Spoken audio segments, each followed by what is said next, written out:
और innate immunity में हमने इननेट इम्यूनिटी के स्पेसिफिक कैरेक्टर्स पढ़े थे। Innate immunity basically non specific होती है, कोई मेमोरी बेस्ड नहीं होती है, पर्टिकुलर पैथोजन के लिए कोई पर्टिकुलर एक्शन नहीं होता, सभी के लिए वही न्यूट्रोफिल्स, वही मैक्रोफेजेस, वही मोनोसाइट्स, वही पॉलीमॉर्फो न्यूक्लियर सेल्स, यही सारी सेल्स होती है जो कि फैगोसाइटोसिस या इन्फ्लेमेशन कॉज करती है, और जिससे फिर बाकी जो एडॉप्टिव इम्यूनिटी है उसको एक्टिवेट किया जाता है और पैथोजन को एलिमिनेट किया जाता है। ये प्रोसेस हमने कल की थी, ठीक है। तो आज हम उसके आगे पढ़ेंगे। हमने ये भी पढ़ा था कि कौन कौन सी सेल्स होती हैं इननेट इम्यूनिटी में जो कि इन्वॉल्व होती है।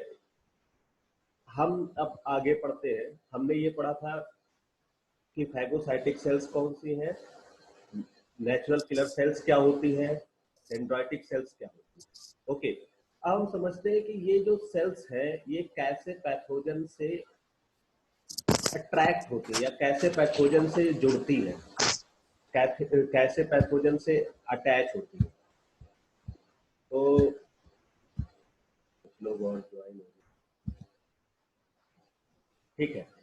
तो आप समझते हैं आगे। तो there is some receptors which are present on the surface of the cells, यानी कि डेंड्राइटिक सेल्स है या न्यूट्रोफिल्स है या अदर सेल्स है, which is essential for attachment of the microbes या पैथोजन। कि कुछ रिसेप्टर्स होते हैं जो रिकॉग्नाइज करते हैं पैथोजन में, जो सरफेस पे उनके कुछ पर्टिकुलर प्रोटीन्स है या लिपिड्स है या जो भी केमिकल या केमिस्ट्री है उनकी, उसको रिकॉग्नाइज करते हैं और उनसे अटैच करते हैं। तो अटैचमेंट के लिए देयर इज सम रिसेप्टर्स। उन रिसेप्टर्स को कहते हैं पैटर्न रिकॉग्निशन रिसेप्टर्स, ठीक है। कुछ आ रहा है।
Okay, so the pattern recognition receptors may be membrane bound या may be they are soluble.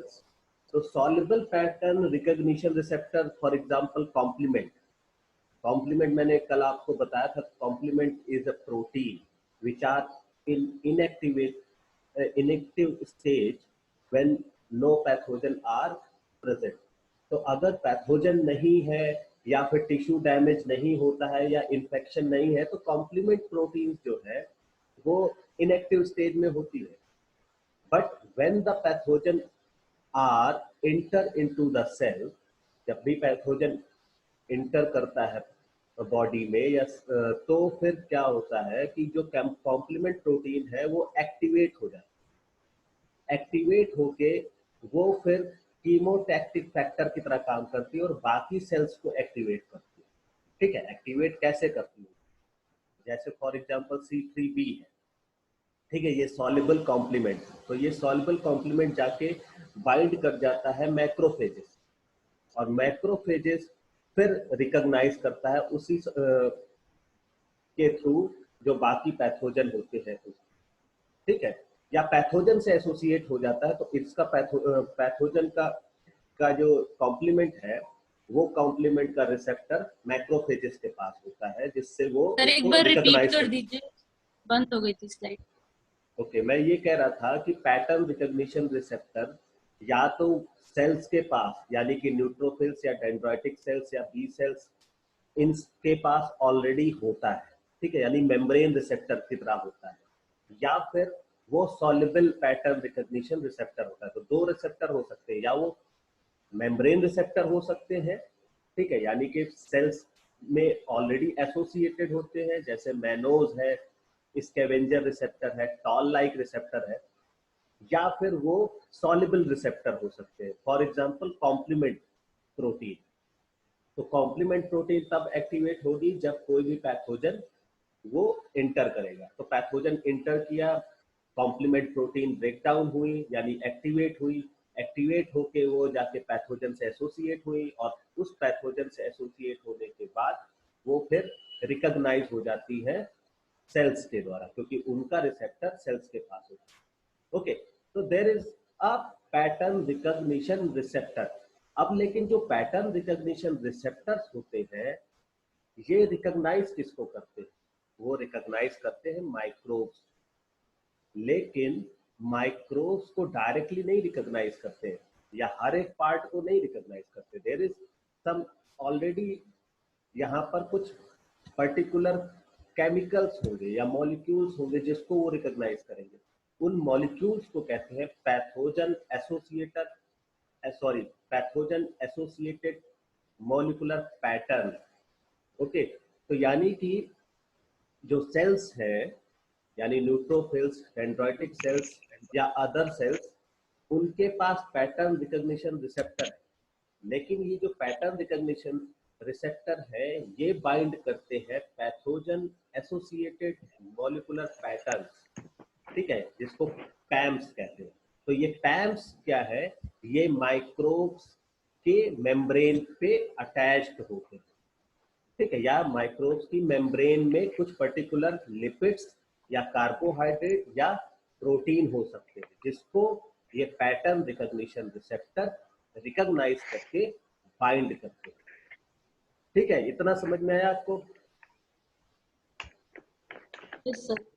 मतलब ये है कि कोई भी गेट है वो खुलेगा कैसे?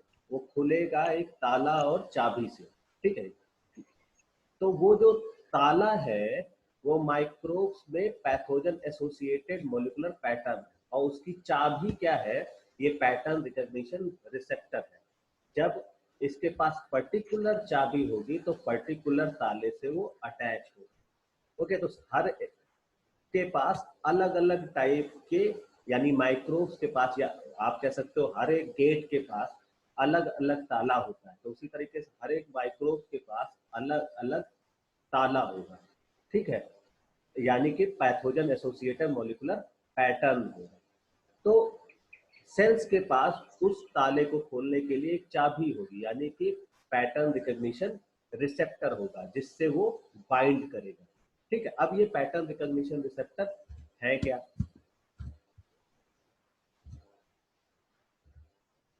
तो there is some surface receptors, यानी कि जो सरफेस रिसेप्टर है यानी कि पैटर्न रिकॉग्निशन रिसेप्टर जो कि सरफेस पे होते हैं, किसकी सरफेस पे? सेल्स की सरफेस पे।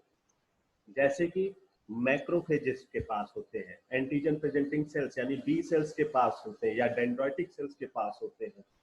तो वो सेल्स हैं उनके पास ये रिसेप्टर होते हैं। कौन कौन से रिसेप्टर होते हैं?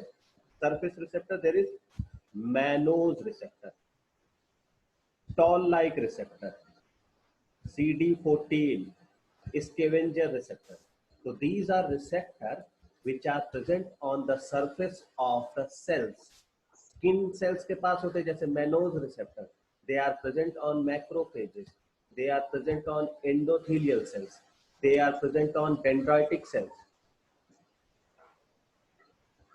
ठीक है। इसके अलावा toll like receptor, they are present on antigen presenting cells. Antigen presenting cells कौन सी होती है? आप देखिए, ध्यान दीजिएगा, एंटीजन प्रेजेंटिंग सेल्स वो सेल्स होती हैं जो कि एंटीजन को टेकअप करती हैं, लेती हैं, उसको प्रोसेस करवाती है और प्रोसेस करने के बाद उसको प्रेजेंट करती है। और प्रेजेंट कैसे करती है? प्रेजेंट करती है थ्रू MHC, यानी MHC 1 के थ्रू याद करेंगी या फिर MHC 2 के थ्रू। तो ऐसी जनरल एंटीजन प्रेजेंटिंग सेल्स होती है बी सेल्स। इसके अलावा डेंड्राइटिक सेल्स। तो जनरली दो एंटीजन प्रेजेंटिंग सेल्स जो कॉमनली होती हैं वो है बी सेल्स और डेंड्राइटिक सेल्स। ये क्या करती हैं? एंटीजन को प्रोसेस करवाती है, मतलब कि टेकअप करती है, और टेकअप करने के बाद उसको MHC के थ्रू वो सरफेस पे उसको शो करती है। किसके लिए शो करती है? T helper cells, T cytotoxic cells, okay, उनके लिए। तो toll like receptors are present on antigen presenting cells, B cells and macrophages. ठीक है। इसके अलावा CD14 it is present on macrophages. Scavenger receptors, it is present on macrophages, dendritic cells or endothelial cells. So these cells having particular receptor, आप commonly अगर देखें तो macrophages के पास have all the receptors. Okay, so अब ये जो receptor है ये रिकॉग्नाइज किसको करते हैं? यानी कि ये रिकॉग्नाइज करते हैं pathogen associated molecular pattern. Okay, तो पैथोजन एसोसिएटेड मॉलिक्यूलर पैटर्न है क्या? They may be mannosyl fucosyl structures which are present on the surface of pathogen, या फिर lipopolysaccharides, peptidoglycan, glucans, teichoic acid, arabinomannans, lipopolysaccharides, carbohydrates और lipid. तो generally mannose के लिए मैनोसिल या फ्यूकोसिल स्ट्रक्चर होगा जिसको वो रिकॉग्नाइज करेगा। उसी तरीके से टॉल लाइक रिसेप्टर वो लाइपोपॉलीसेकेराइड या पेप्टाइडोग्लाइकन, ये सब आप जान ही रहे हैं कि ये gram positive gram negative bacteria के पास होते हैं। ओके, जो माइक्रो ऑर्गेनिज्म पे काम कर रहे होंगे उनको पता होगा या पढ़ा होगा तो भी पता होगा आपको, MSc में सबने पढ़ा है। फिर पेप्टाइडोग्लाइकन, ग्लूकैन, इसके अलावा CD14 ये लाइपोपॉलीसेकेराइड्स को रिकॉग्नाइज करते हैं। स्कैवेंजर रिसेप्टर्स ये कार्बोहाइड्रेट और लिपिड्स को रिकॉग्नाइज करते हैं। इसके अलावा एक टेबल दे रखी है, इसमें बताया गया है कि जो मैनोज रिसेप्टर है वो जनरली किन बैक्टीरिया को रिकॉग्नाइज करते हैं? जैसे स्यूडोमोनास है, माइकोबैक्टीरियम, कैंडिडा है, न्यूमोसिस्टिस, और इसके अलावा लीशमानिया ये प्रोटोजोन है। ठीक है। इसके अलावा क्लेबिसिला। तो ये एक फॉर एग्जांपल दे रखे हैं कि जनरली मैनोज रिसेप्टर के जो पैथोजन एसोसिएटेड मॉलिक्यूलर पैटर्न है वो इन माइक्रो ऑर्गेनिज्म के पास होते हैं। तो ये क्लियर हो गया कि पैथोजन एसोसिएटेड मॉलिक्यूलर पैटर्न क्या है। वो क्या हो सकते हैं? स्पेसिफिक सरफेस मॉलिक्यूल्स हो सकते हैं, यानी कि मैनोज हो सकते हैं, लाइपोपॉलीसेकेराइड्स या फिर पेप्टाइडोग्लाइकन या फिर टिकोइक एसिड या फिर कार्बोहाइड्रेट या फिर लिपिड्स, कुछ भी हो सकते हैं। और उनके पैटर्न रिकॉग्निशन रिसेप्टर्स क्या हो सकते हैं? Mannose receptor, toll like receptor, CD14, scavenger receptor. Okay, clear है? आगे बढ़े।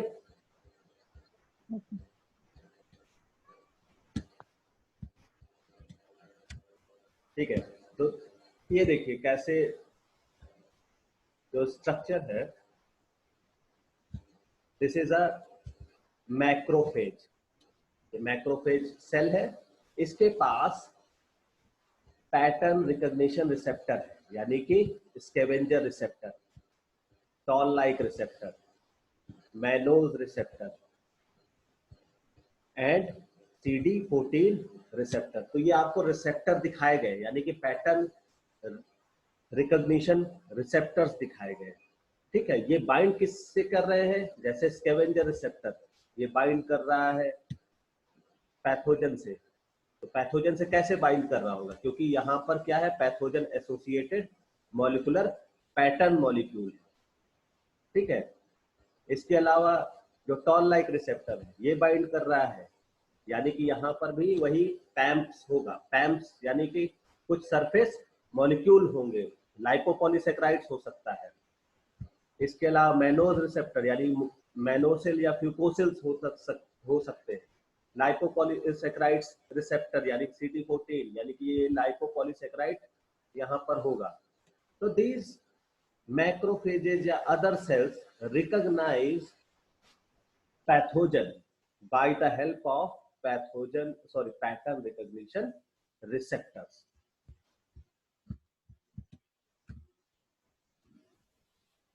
ओके, तो ये क्लियर हो गया कि पैथोजन एसोसिएटेड मॉलिक्यूलर पैटर्न और पैटर्न रिकॉग्निशन रिसेप्टर्स क्या होते हैं। अब हम आते हैं आगे इन्फ्लेमेशन। हमने कल बी सेल्स और मास्ट सेल्स पढ़ा था, उसमें हमने थोड़ा सा इन्फ्लेमेशन के बारे में समझा था। अब हम इसको डिटेल में समझते हैं। Inflammation is a process which is associated with innate immunity. क्यों इनेट इम्यूनिटी से एसोसिएटेड है? क्योंकि ये स्पेसिफिक नहीं है। अगर ये स्पेसिफिक होती या पर्टिकुलर पैथोजन के लिए कुछ पर्टिकुलर टाइप की इन्फ्लेमेशन या अदर थिंग होती तो फिर ये इनेट नहीं होती, ठीक है। तो ये नॉन स्पेसिफिक है, इनबॉर्न है। इन्फ्लेमेशन प्रोसेस दो तरीके से हो सकता है, या तो वो शॉर्ट ड्यूरेशन के लिए हो या फिर लॉन्ग ड्यूरेशन के लिए। डिपेंड करता है कि जो पैथोजन है उससे या जो इन्फेक्शियस एजेंट है वो कितना वायबल रहता है, कितने टाइम तक वायबल रहता है। अगर वो जल्दी जो है वो एलिमिनेट हो जा रहा है तो वो एक्यूट इन्फ्लेमेशन कॉज करेगा, और अगर वो इनर्ट स्टेज में या फिर जो है काफी टाइम तक बिना कोई इन्फेक्शन दिए रह सकता है तो वो क्रोनिक इन्फ्लेमेशन कॉज कर सकता है। ओके, तो on the basis of time duration inflammation are two types, acute inflammation and chronic inflammation. Okay sir आपकी वॉइस फिर से स्लो हो गई थोड़ा सा। ओके, फिर से देखिए। तो on the basis of time duration कि कितने टाइम इन्फ्लेमेशन रहता है, उसके बेसिस पे इन्फ्लेमेशन दो टाइप का होता है, acute inflammation and chronic inflammation. Acute inflammation lasting from minutes to few days, कुछ मिनट्स और कुछ डेज के लिए रहता है, ठीक है। और जनरली जब भी इनिशियल इन्फेक्शन होता है, टिश्यू डैमेज होता है, ठीक है, तो जो स्टार्टिंग का इन्फ्लेमेशन या स्टार्टिंग में जो सिम्टम्स दिखते हैं जैसे रेडनेस है, पेन है, टेम्परेचर इंक्रीज होना, ये सारे सिम्टम्स आपके एक्यूट इन्फ्लेमेशन से रिलेटेड है। While chronic inflammation is last from month two year, ठीक है। ये मंथ मतलब हो सकता है 1-2 मंथ तक रहे या फिर जो है 1-2 साल या फिर और भी ज्यादा टाइम के लिए रहे, तो उस टाइप के इन्फ्लेमेशन को कहते हैं क्रॉनिक इन्फ्लेमेशन। ओके, तो अब हम आगे बढ़ते कि इन्फ्लेमेशन में क्या क्या प्रोसेस होती है। देखिए, कॉज ऑफ इन्फ्लेमेशन, इन्फ्लेमेशन होता कैसे है। तो inflammation generally it is because of tissue damage, ठीक है। टिश्यू डैमेज कहीं भी होता है तो उससे इन्फ्लेमेशन कॉज होता है। तो टिश्यू डैमेज कैसे हो सकता है? Through microbial infection. Microbial infection का मतलब कि कोई पैथोजन आया, ठीक है, उसने कोई टॉक्सिन रिलीज किया।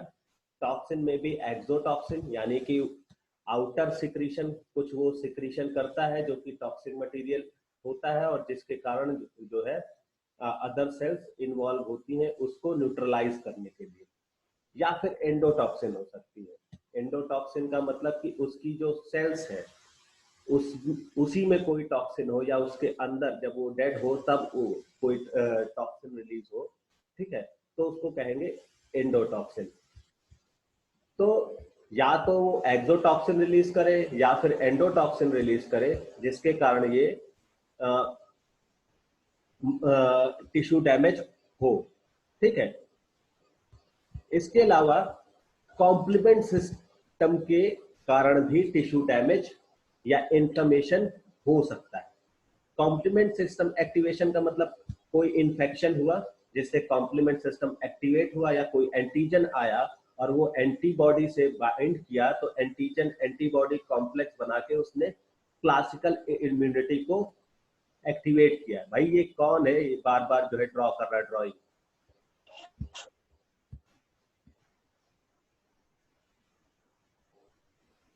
या फिर अल्टरनेट इम्यूनिटी, यानी कि इनेट इम्यूनिटी को डायरेक्टली जो है एक्टिवेट करे by the binding with pathogen. ठीक है। तो कॉम्प्लीमेंट सिस्टम एक्टिवेशन से भी टिश्यू डैमेज हो सकता है, यानी microbial infection cause tissue damage by the help of toxin या फिर कॉम्प्लीमेंट एक्टिवेशन। दूसरा, एलर्जेंस। कुछ पर्टिकुलर एलर्जेंस होते हैं, यानी कि बॉडी कुछ पर्टिकुलर मटेरियल या मॉलिक्यूल्स के लिए हाइपर सेंसिटिव होती है। देखिए, सेंसिटिव या फिर डिफेंस जो है वो दो टाइप का होता है, एक नॉर्मल डिफेंस होता है और एक जो है जो हाइपर सेंसिटिव डिफेंस होता है। तो हाइपर सेंसिटिव डिफेंस का मतलब ये है कि कुछ पर्टिकुलर मॉलिक्यूल के लिए सेल्स क्या होती है, पहले से सेंसिटाइज होती है। तो जब भी वो मॉलिक्यूल बॉडी में इंटर करता है तो वो फिर हमारी इम्यूनिटी को इस तरीके से एक्टिवेट करता है कि ज्यादा से ज्यादा सेल्स इन्वॉल्व हो जाती हैं उसमें, जिसके कारण हाइपर सेंसिटिव रिएक्शन क्रिएट होता है। ठीक है। तो एलर्जेंस वही है, यानी कि कुछ मॉलिक्यूल्स हैं जिसके लिए बॉडी की इम्यूनिटी हाइपर सेंसिटिव। तो मान लीजिए कि कोई मॉलिक्यूल्स आए, वो बाइंड कर लिए आईजीई यानी कि एंटीबॉडी से, और वो एंटीबॉडी आईजीई का रिसेप्टर मास्ट सेल्स के पास है, तो वो मास्ट सेल्स के पास आके बाइंड करके क्रॉस लिंकिंग किए। क्रॉस लिंकिंग से क्या हुआ, मास्ट सेल डीग्रेनुलेशन हुआ, और डीग्रेनुलेशन से हिस्टामाइन और अदर जो फैक्टर्स है वो रिलीज होते हैं, और वो क्या करते हैं, इन्फ्लेमेशन कॉज करते हैं। तो एक दूसरा तरीका क्या हो सकता है, एलर्जेंस। तीसरा कंडीशन है ऑटो इम्यूनिटी, की कुछ सेल्स जो होती है वो नॉन सेल्फ की तरह बिहेव करने लगती है, जिसके कारण वो इम्यून सिस्टम को एक्टिवेट कर देती है और जिससे टिश्यू डैमेज होता है। तो ये थर्ड केस हो सकता है ऑटो इम्यूनिटी का। फोर्थ केस ये हो सकता है कि आपका कोई एक्सीडेंटल केस हो जाए, इंजरी हो जाए, बर्न हो जाए, जिसके कारण क्या हो, टिश्यू डैमेज हो। तो इन रीजन से इन्फ्लेमेशन क्रिएट होता है। ओके, आगे बढ़े, क्लियर है यहाँ पर? प्लीज रिस्पॉन्स यस कर सर। दिया करिए। ठीक है, फिर यस सर। Yes sir. ठीक है, तो फिर अब आगे देखते हैं। अब इन्फ्लेमेशन हुआ, ठीक है, इन्फ्लेमेशन का मतलब है कि ये कॉज ऑफ इन्फ्लेमेशन हो गया। अब इन्फ्लेमेशन रिस्पॉन्स क्या हो, तो रिस्पॉन्स जनरली कोई भी पैथोजन एंटर किया, ठीक है, मान लीजिए ये जो पैथोजन है, दिस इज अ पैथोजन, ठीक है, ये पैथोजन इंटर किया, इसने क्या किया, कॉम्प्लीमेंट सिस्टम को एक्टिवेट कर दिया। ओके, कॉम्प्लीमेंट सिस्टम एक्टिवेट हुआ तो जैसे कॉम्प्लीमेंट सिस्टम के लिए मैंने बताया था कि जो कीमोटैक्टिक फैक्टर की तरह काम करते हैं, ये सॉल्युबल कॉम्प्लीमेंट की तरह काम करेंगे। तो सॉल्युबल कॉम्प्लीमेंट जैसे C3A और C5A, ठीक है, लास्ट लेक्चर में हम आपने समझा था इसको, C3A और C5A क्या है। तो ये एक्टिवेट कर देते हैं क्लासिकल और अल्टरनेट पाथवे को। ठीक है, ये क्लासिकल और अल्टरनेट पाथवे को बाद में डिटेल में पढ़ेंगे। बस आपको यहाँ पर ये समझ लेना है कि इनका काम क्या है, कि ये कीमोटैक्टिक फैक्टर की तरह काम करेंगे। तो ये माइक्रोब्स पे बाइंड हो सकते हैं या फिर ये एक्टिवेट कर सकते हैं एंडोथेलियल वॉल को। ठीक है, तो ये एक्टिवेट किए क्लासिकल अल्टरनेट पाथवे को। पाथवे के थ्रू क्या हुआ कि ये एंडोथेलियल वॉल एक्टिवेट हुई, जिसके कारण मैक्रोफेजेस वो ज्यादा से ज्यादा, या फिर न्यूट्रोफिल्स है, जो भी फैगोसाइटिक सेल्स है वो ज्यादा से ज्यादा उस जगह आना शुरू हो गई। क्यों आना शुरू हो गई? क्योंकि ये जो मास सेल्स थे, मास सेल्स आईजीई एलर्जन के रिस्पॉन्स में कुछ केमिकल मीडिएटर रिलीज करते हैं, जैसे कि साइटोकाइंस रिलीज करते हैं, नाइट्रिक एसिड रिलीज करते हैं, हिस्टामाइन, टीएनएफ अल्फा, ये रिलीज करते हैं। इनका काम क्या है? इनका काम है वासो डायलेशन।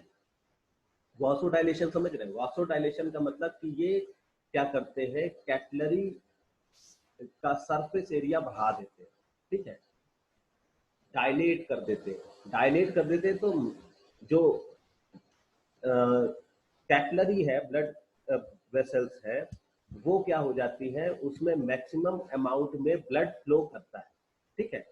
जब मैक्सिमम अमाउंट में ब्लड फ्लो करता है तो ज्यादा से ज्यादा न्यूट्रोफिल्स और मैक्रोफेजेस ब्लड से वो मूव करना शुरू करते हैं, ठीक है।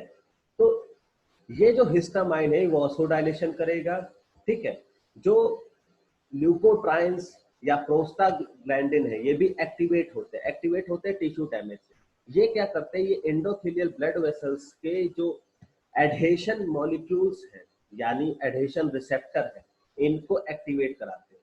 ये एक्टिवेट होते हैं तो मैक्रोफेजेस इस पे रोल करना शुरू करते हैं। अब आप समझ रहे होंगे कि ये कैसे रोल करते होंगे, कौन कौन रह गया। देखिए ये रोल ऐसे करेंगे, देखिए कि जब ये एक्टिवेट हुए एंडोथेलियल वॉल, कैसे एक्टिवेट हुए, थ्रू इन्फ्लामेटरी मीडिएटर्स, ठीक है। अब ये इन्फ्लामेटरी मीडिएटर्स क्या है? ये इन्फ्लामेटरी मीडिएटर्स है ल्यूकोट्राइन्स, ठीक है, या फिर प्रोस्टाग्लैंडिन या IL-1। तो इनके थ्रू ये जो एंडोथेलियल वॉल है, इनकी सरफेस पे ये एडहेशन रिसेप्टर ये रहते हैं, ये क्या होते हैं, एक्सप्रेस होना शुरू हो जाते हैं। जब ये एक्सप्रेस यहाँ पर हो जाते हैं, इन एडहेशन रिसेप्टर को क्या कहते हैं? फॉर एग्जांपल इनको कहते हैं आई कैम या फिर वी कैम। आई कैम का मतलब होता है intracellular adhesion molecule 1, okay. VCAM is a vascular cell adhesion molecule. तो ये मॉलिक्यूल एंडोथेलियल वॉल पे एक्सप्रेस हो जाते हैं। तो जो फैगोसाइटिक सेल्स है, मान लीजिए न्यूट्रोफिल्स या फिर मैक्रोफेजेस,